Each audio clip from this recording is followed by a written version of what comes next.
Ah, Smart Water, now in a sleek can. This feels cool, literally. Perfect for social gatherings and on the go.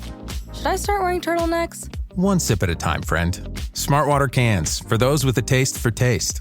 Get yours today. This Steve Jones Show podcast is now loading. The Steve Jones Show podcast is presented by Sunbury Motor Company, Purdy Insurance, and Brewers Outlet.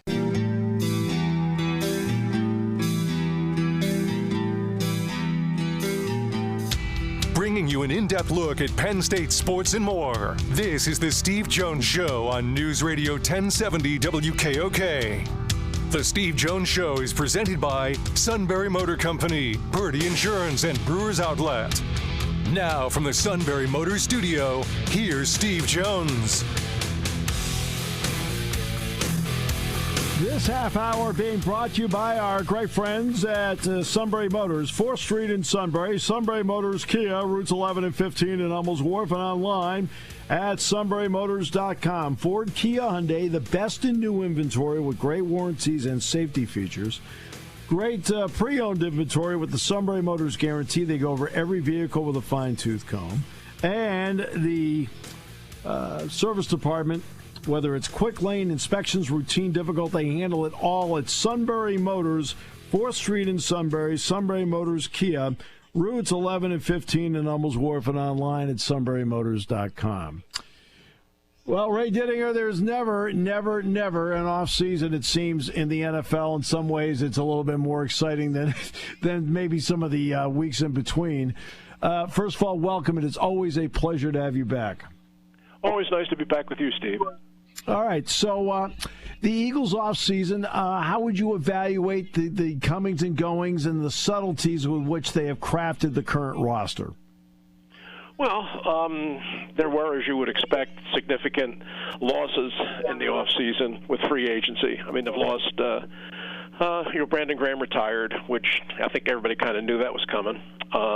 But then you lose Josh Sweat and Milton Williams, who were two really good young players who were coming on and obviously had played. Anybody watched the Super Bowl knows how well those two guys played. So they're gone, and now the Eagles have made the decision to let Bryce Huff go. They're going to deal him to San Francisco. So that's a lot of change on the defensive line right there. That's the most obvious part. And you know you lost your offensive coordinator, Kellen Moore, so you're going to be working with Kevin Patullo, who was the passing game coordinator but has never been an actual play caller or coordinator before, so that's going to be different. But if you look at this roster top to bottom, even with the changes, even with the losses, it's still a very, very good team. I just saw the first set of power rankings came out. And, they're number one, and they have the shortest odds to get back to the Super Bowl, which is probably appropriate. But you've lost some key players, and the league hasn't done you any favors with the schedule. I mean, the schedule is very tough. It's very tough at the beginning, and it's very tough in the final month. So it's not going to be easy for this team, but they've got really good players, and if they can have reasonably good luck with their health, there's no reason why they shouldn't be in it right to the end. How important is it that Vic Fangio now is back for a second year? Because now he really, for the most part, knows all the personnel and knows what they can and can't do. Yeah, that's a big one, and I really thought there was a chance that he might leave after the Super Bowl. That was just my surmising it. I mean, Vic has been around forever. He's in his mid to late 60s. The only thing he had never really accomplished was he had never won a Super Bowl, and he did. And when he finally won the Super Bowl and knew he was going to get the ring, I thought there was a chance, because he had said all along, Philadelphia's my last stop. I mean, this is the end of my career. I'm happy to come here. I'm from Pennsylvania. Started my pro career coaching in Philly with the Philadelphia Stars, the USFL. I feel like this is the end for me. This is my last stop. And when they won the Super Bowl last year, I wondered if, I wonder if he might call it quits right now, which would have been a huge loss for this team. But no, he's coming back, and that's really big, because he And you said it. I think what happened last year, they got off to not the best of starts. They were not a very good team through the first 4 weeks of the season. In fact, their defense looked almost as bad as it did at the end of the previous season when they couldn't stop anybody. But what it came down to was really the players on that defense learning and absorbing Vic's system. And just as important was Vic learning what their strengths and weaknesses were as individual players, and that he could begin tailoring his schemes around the strengths of his individual players. And once they figured that out, once he kind of knew what Quinyon Mitchell could do, once he finally figured out what a talented kid Cooper DeJean was, and where he could use him all over the field, and then best ways to utilize and get maximized production out of Jalen Carter, then you began to see that defense really, really come together. And so bringing Fangio back and putting him back there with these guys, with a whole year of playing together, is going to be a tremendous asset for this team, no question. Mitchell and DeJean will go into their second seasons, but there have been other changes, though, in that secondary. How interested are you to see how they adapt back there? I think that'll be, it'll be a learning curve. I think that you'll probably see some of that, but I think that the real anchors to it are going to be the two young players, are Mitchell and DeJean, the first two picks last year.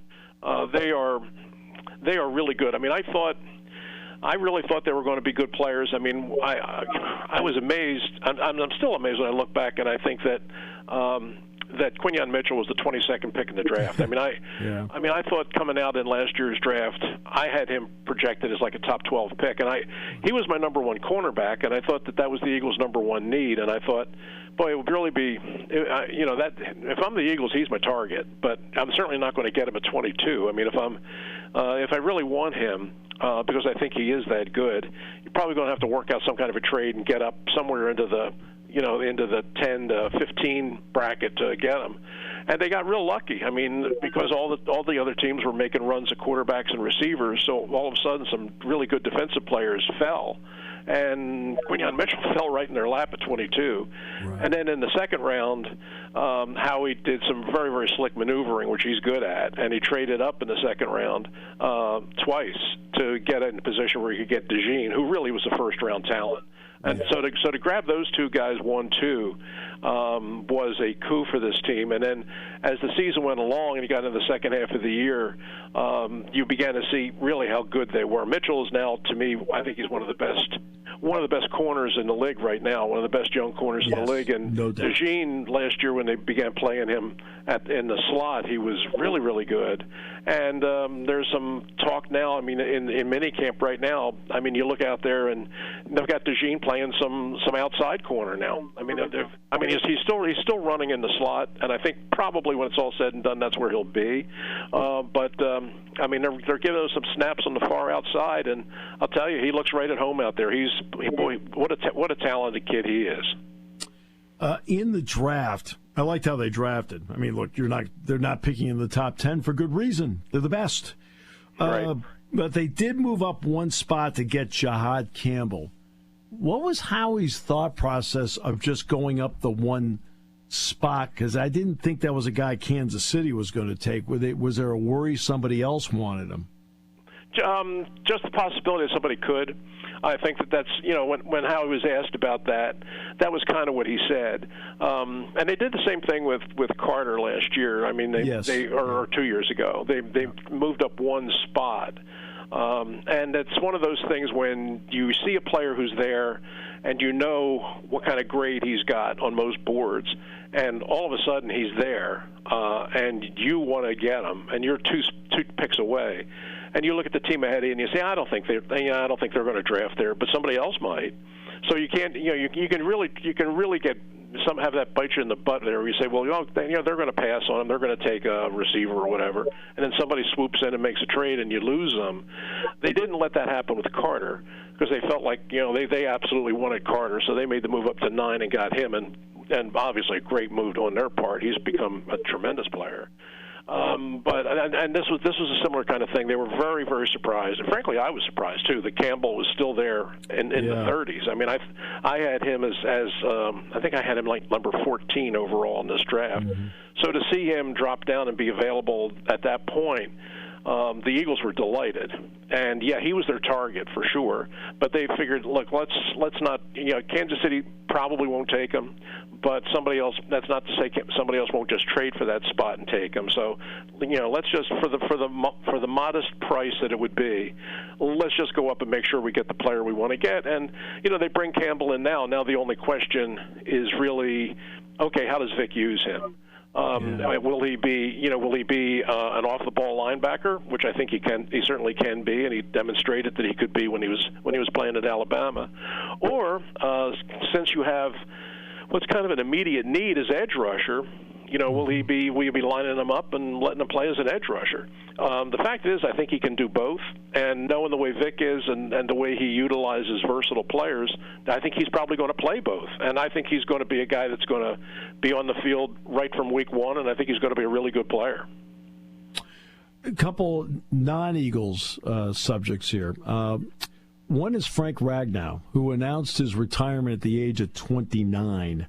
Because, look, after a while, the injuries get to be too much. Your opinion on him as a player, and what kind of loss is that for Detroit? It's a big one. Because, you're right. This is a guy that you would not have thought that you were going to lose at this point. It's unusual to see players of that caliber retire before the age of 30. But we are seeing it, more and more now with players just concerned about the long-term health issues, and if they've made some money and have taken care of that money, and they have family considerations, they decide, maybe the smartest thing to do is just to step away. But it's a big loss, and the Lions. The Lions are a really good team, and they're no question they're right there with the Eagles, and I think they're going to be back in it again this year. But that was a decision I think that surprised me and probably surprised a lot of people. Yeah, it surprised me that because this guy's been a tough guy throughout the course of his career. He's always battled injuries. It looks like the rookie Tate Ratledge from Georgia might be the first guy there.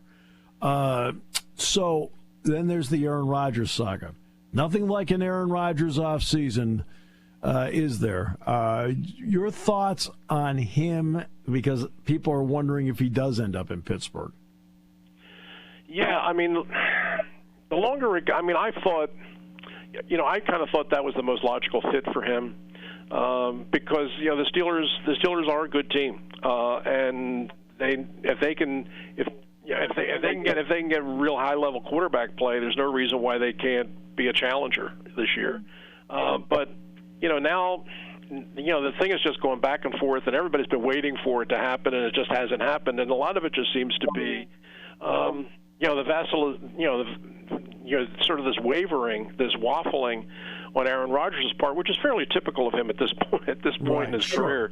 It's a little bit like what everybody was going through with Brett Favre about 10 years ago. Is he going to play? Is he not going to play? Maybe it's just it's a Green Bay thing. Maybe it's just something. Maybe it's something you take away from there. But if you're the one thing that's now sort of opened up that nobody really thought about, that's now a possibility, is New Orleans. Because New Orleans, because of the Derek Carr retirement, which I think surprised some people. Now New Orleans, they don't have a quarterback. It's as simple as that. And you got Kellen Moore down there, who's in a first year as his head coach. He needs to get a quarterback if he's going to even be remotely competitive this year. Right. Is that a possible destination? Nobody was really thinking about that 6 weeks ago, but now it's a possibility. I've heard a little bit of talk about that in the last week. I don't think that is a very viable possibility. I don't see Rodgers at 41 coming back to play in New Orleans for a team that clearly is not going to be very competitive for a couple of years. Why would he do that? If he's going to play anywhere, then the Steelers make the most sense. And I thought if you and I had this conversation 2 months ago, right after the season ended, I would have said, you know what, I see him in Pittsburgh. now that it's going on this long, I'm not as sure as I was before. But a lot of it is just him trying to make up his mind whether he wants to continue playing or not. I saw him play some. I didn't see a ton of the Jets last year, but I saw some. Yeah. And the fact of the matter is he can still throw the ball. I mean, there's no question he can still throw the ball. He doesn't move around the way he used to, and he doesn't extend plays and make off script plays the way that he used to. But he can. But if he gets protected, he can still throw that. He can still throw the ball. I think he can still play. The question is right now, does he really want to play? And I think he has to figure that out first before he actually gets to the point of making a decision. Which then brings up the Kirk Cousins option. Is he an option for somebody? If they can work out the financials, I think that's it. I mean, it doesn't make much sense for him to stay in Atlanta at this point in his career. Penix is going to be. I mean, they made the switch last year, and he's going to. It's going to take a little time to develop him, but I think they liked what they saw. I mean, he was inconsistent as rookies, as you would expect a rookie to be. But I mean, he certainly did some. He did some impressive things, and I think the Falcons would be open to moving Cousins, but I mean his contract is not an easy one to reconcile. I mean they're going to have to work out a lot of financials to make that a possibility. But in the right situation, yeah, I think Cousins. I could see Cousins going somewhere and playing. I mean if Aaron Rodgers really decides, you know what, I'm done, I'm out, then maybe he becomes the best option for Pittsburgh. Okay, so within the division, George Pickens is now with the Dallas Cowboys, opposite CeeDee Lamb, and Dak Prescott comes back. Pickens is an interesting guy. I think that's the best way of putting it. He's an interesting guy. Does he have a potential impact, considering the Eagles will have to play them a minimum of twice? Oh, sure. Oh, yeah. I mean, he definitely helps them. I mean, Lamb is, Lamb. We all know what Lamb is right now. I mean, he's one of the top receivers in the league. But last year he was playing alone. You put Pickens out there now as a defensive coordinator. That's a far different sort of challenge, and he will definitely help the Cowboys. Now, one of the things that's on the other side of that is, the Cowboys' offensive line, which was really quite good a while back, isn't nearly as good now. I mean, you lost Zach Martin and you've lost Tyron Smith, and so that offensive line, which was, I thought, one of the best in the league not that many years ago, isn't nearly as good right now. So that's on the other side of it. Yeah, the receiving core is much improved with the addition of Pickens. The offensive line, I think, could be a little more problematic.